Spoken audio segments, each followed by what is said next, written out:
kasama ko magmukbang. Kumakain ako, nagluluto.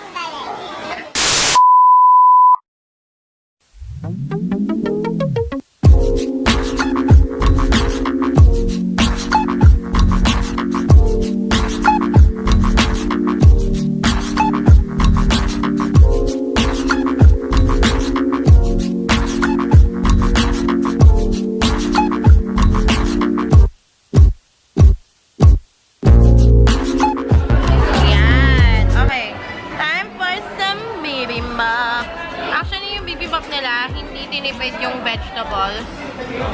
Ang dami. Nakita nyo naman sa video, diba?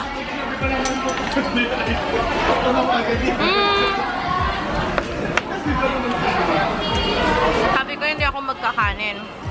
Pero ang sarap eh. Hindi maiwasan. Sarap talaga ang bawang. Totoo yan.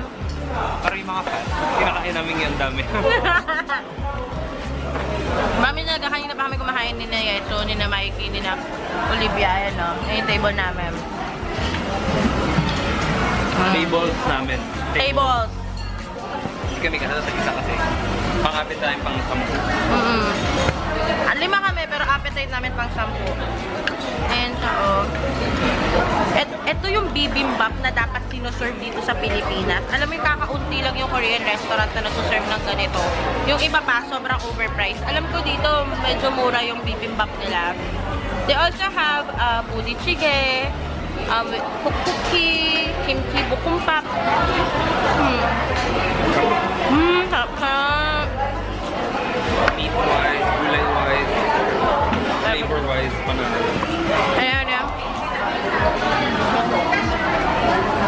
Bakit ganun? Pag siya kumakain, ang cute. Pag ako wala. Parang nalala ko yung jeep na naman natin.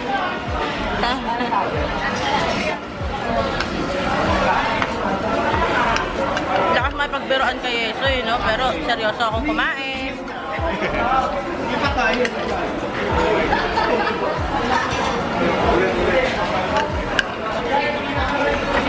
Dami ko na-sponsor dito. Okay, one really cool thing about Golden Baboy, they have one-shot soju. So you can purchase this for 20 pesos per shot. So kung gusto niyo lang i-try, why not? Ayan, no, lahat kami meron, no. Guys, pakita niyo sa inyo. Bakit konti ba yun? Hindi paborito niya, hindi yung meat. Ayan, kanya-kanya na lang to. O yan, sumabay ka na lang. Sabay-sabay kami yung iinom. Oh my God! Nakabahan ako. Sabay-sabay Olivia, Mikey. Madilas! Yes! Cheers!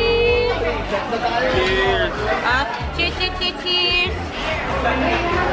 Happy 21st birthday to me. Oh, Lord! Malapit na birthday ko, my God, sakto. Oh! Happy birthday sa akin. So, rap siya. Here, dapat chaser. Huwag ganun, pag ganun. Pagkainom mo, gano'n, no? Nabasa ako. Nawala. Nabasa ako. Hindi natin. Hala!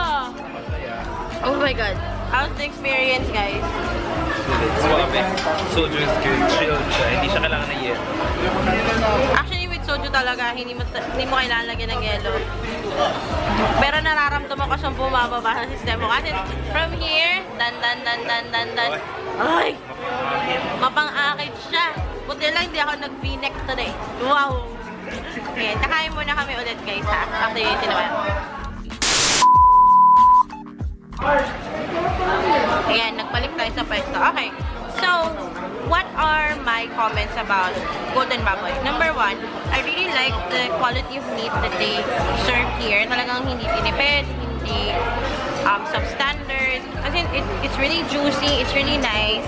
Alam mo yun, kahit hindi ka masyadong marunong on how to cook properly ng karne, they will teach you and they will tell you what to do and how long you will have to cook it. About the service, very attentive, very polite.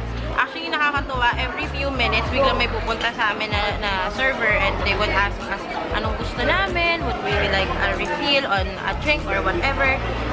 It's sort of nakakawindang kasi I've been going to different Korean restaurants. And this is the first time na ganun sila ka, alam mo yun, attentive sa customers. A few moments later. So, ito na nga po yun. Nalakas mo ka, ano yung makakong. Taas ng energy natin kasi kakatapos na namin kumain. So, what do I think about Golden Baboy? Actually, maganda siya. Hindi naman ako magsasabi ng nega dito sa place na to. Ang nakakatuwa lang naman kasi is very attentive yung staff. The only downside is it's very far. Pero kung willing ka namang makatikim ng authentic Korean experience, just go here. Okay, I'll put all the information on the description box. Make sure to follow me on my social networking accounts, Facebook, Twitter, Instagram, and your girl is gonna go now. Thank you so much for watching, and I'll talk to you guys soon. Bye!